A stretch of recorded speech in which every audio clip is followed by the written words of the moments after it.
মারামারি কোপাকুপি আছে না নাই? হাজার হাজার মানুষকে আমরা মেরে ফেলি, দ্বিধাবোধ করি না। এই যুদ্ধ আমরা চাই না, আমরা চাই শান্তি।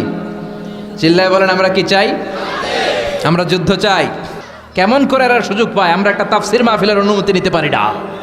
আমরা হকের কথা বলি বিদায় আমাদের মাহফিলে 144 হয়ে যায়। গানের মাহফিলের সমস্যা নাই, গানের কনসার্টের সমস্যা নাই, নাচানাচিতে সমস্যা নাই, কিন্তু কোরআনের কথা বললে এক শ্রেণীর লোকের মধ্যে চুলকানি আছে না নাই? বিষ্ণু বলেছেন কাসরাতুল হারাজ, কাসরাতুল হারাজ, কিয়ামতের আগে হারাজ বেড়ে যাবে। কি বেড়ে যাবে? হ্যাঁ, কে কে কে? মারামারি কোপাকুপি আছে না নাই? হাজার হাজার মানুষকে আমরা মেরে ফেলি, দ্বিধাবোধ করি না। এই যুদ্ধ আমরা চাই না, আমরা চাই শান্তি। চিল্লায় বলেন আমরা কি চাই?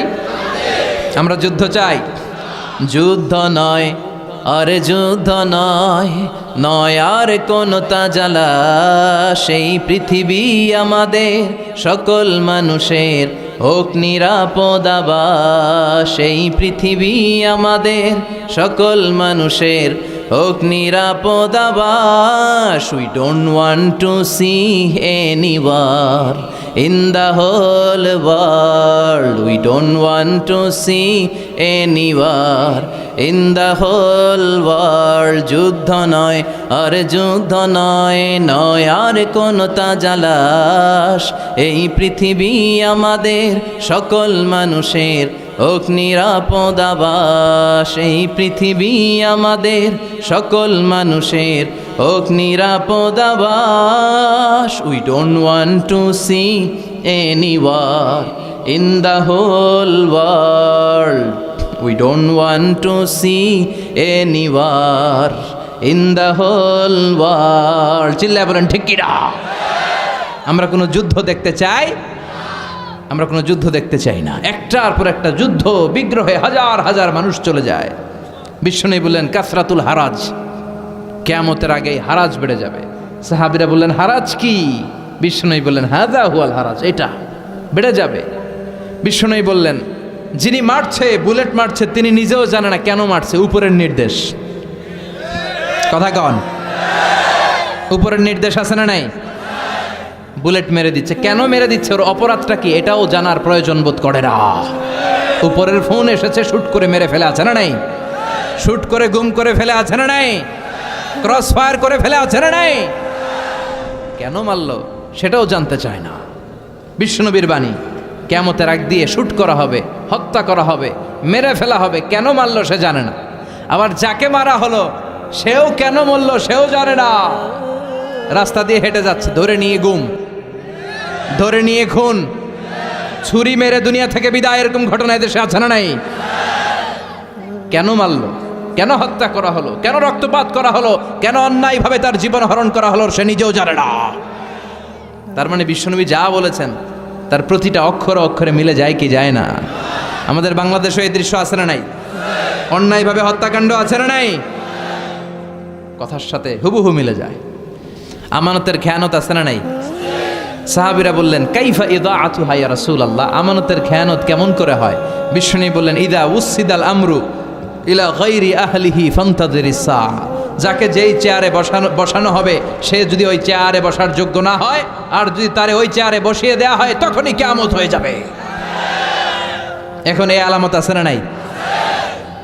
আমি যদি আজকে কোরআন না জানতাম, কোরআন জানি না, হাদিস জানি না, কথা বলতে জানি না, আমারে প্রধান বক্তা, এটা কিয়ামতের আলামত হবে না?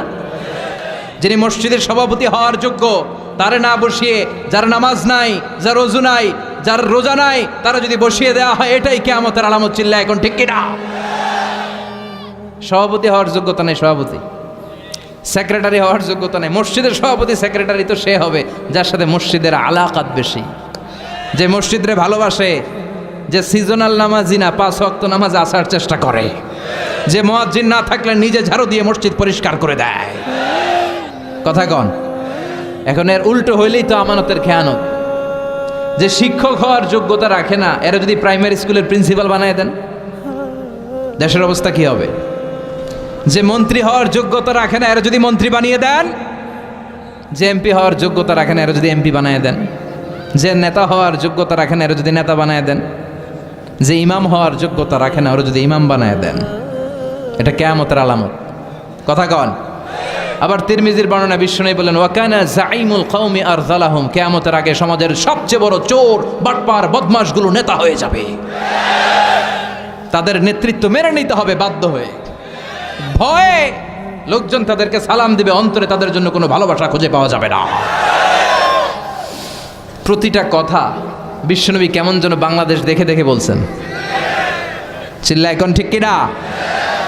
আমানাত ওয়াল্লাযীনা হুম লিআমানাতিহিম ওয়া আহদিহিম রাউন। মুমিনের বৈশিষ্ট্য, মুমিন যদি প্রতিশ্রুতি দেয়, মুমিন যদি আমানত নেয়, ওই আমানতের খেয়ানত করে না। আমানত এটা একটা ব্রড বিষয়। আল্লাহ আমাকে সম্পদ দিয়েছে, এই সম্পদ আমার কাছে আমানত। আল্লাহ আমার ব্যক্তিত্ব দিয়েছে, এই ব্যক্তিত্ব আমার আমানত। আল্লাহ আমাকে ছেলে মেয়ে দিয়েছে, এটা আমার কাছে আমানত। আমার স্ত্রী আমার কাছে আমানত। যিনি মসজিদের ইমাম, পুরো মসজিদটা আপনার কাছে আমানত। যিনি হাই স্কুলের হেডমাস্টার, আপনার পুরো প্রাইমারি স্কুল, আপনার হাই স্কুল আপনার কাছে আমানত। যিনি চেয়ারম্যান, তার কাঁধের উপরে তার এলাকাটা আমানত। যিনি মেম্বার অব দ্য পার্লামেন্ট, পুরো নির্বাচনী এলাকাটা তার কাছে আমানত। যিনি প্রধানমন্ত্রী, পুরো দেশটা তার কাঁধের উপরে আমানত। যার দায়িত্ব যত বড়, তার আমানতের খেয়ানত করে, এটা মুনাফিকের লক্ষণ। কথা বলেন। বিশ্বনবী বললেন, একটার পর একটা আমানতের খেয়ানত হতে থাকবে সমাজে। আমরা জাহান্নামের দ্বার গোড়ায় চলে এসেছি, কিয়ামতের দ্বার প্রান্তে চলে এসেছি। একটার পর একটা আমানতের খেয়ানত আছে না নাই? এজন্য আমাদের যার কাঁধে যে আমানত আছে, ওই আমানত আমরা রক্ষা করতে হবে। চিল্লা এখন ঠিক কিনা? আমানতের খেয়ানত মুমিন কখনো হতে দিতে পারে। তার মানে আমানতের এই খেয়ানত সমাজে আছে না নাই? সব জায়গায় আমানতের খেয়ানত। আল্লাহ আমরা যেন আমিন হতে পারি। বিশ্বনবী ছিলেন আস-সাদিক আল আমিন, সত্যবাদী, আমানতদার। বিশ্বনবীর এই দুইটা যদি কারো হৃদয়ে থাকে, তার নেতৃত্ব ছিনিয়ে নেওয়ার মতো দুঃসাহস কারো হতে পারে না। সত্যবাদী যদি হন, আর ট্রাস্ট অর্থিনেস যদি থাকে, আমানতদারিতা, লিডারশিপ আপনার হাতে ধরা দিবে। চিল্লা এখন ঠিক কিনা? তার মানে আমানতের খেয়ানত এটাও সমাজে দেখা যাচ্ছে। এরপরে বিশ্বনবী বলেন, আত-তাজাউল ফিল বুনিয়ান, কিয়ামতের আগ দিয়ে লোকজন বড় বড় টাওয়ার বানানোর প্রতিযোগিতা শুরু করে দিবে। বড় বড় বিল্ডিং আছে না নাই? খালির প্রতিযোগিতা, কাঠটার থেকে বড় বানাতে পারে। ওর 2 তলা তো আমার লাগবে 5 তলা, ওর 5 তলা আমার চাই 10 তলা। কিন্তু ও তাহাজ্জুদ পড়ে, আমারও পড়া লাগবে, এই চিন্তা নাই। ও যাকাত দেয়, আমারও যাকাত দিতে হবে, এই চিন্তা নাই।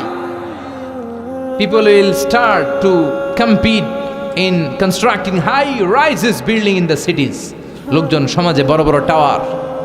সৌদি আরবে দেখেন বিশাল টাওয়ার, জমজম টাওয়ার। দুবাইতে দেখেন বুর্জ আল খলিফা। চায়নাতে আছে সাংহাই টাওয়ার। একটার পর একটা টাওয়ার বানানোর প্রতিযোগিতায় মানুষ লিপ্ত হয়েছে। তার মানে বিশ্বনবী যা যা বলে গিয়েছেন, তার হুবহু প্রমাণ আমাদের সমাজে আছে না নাই?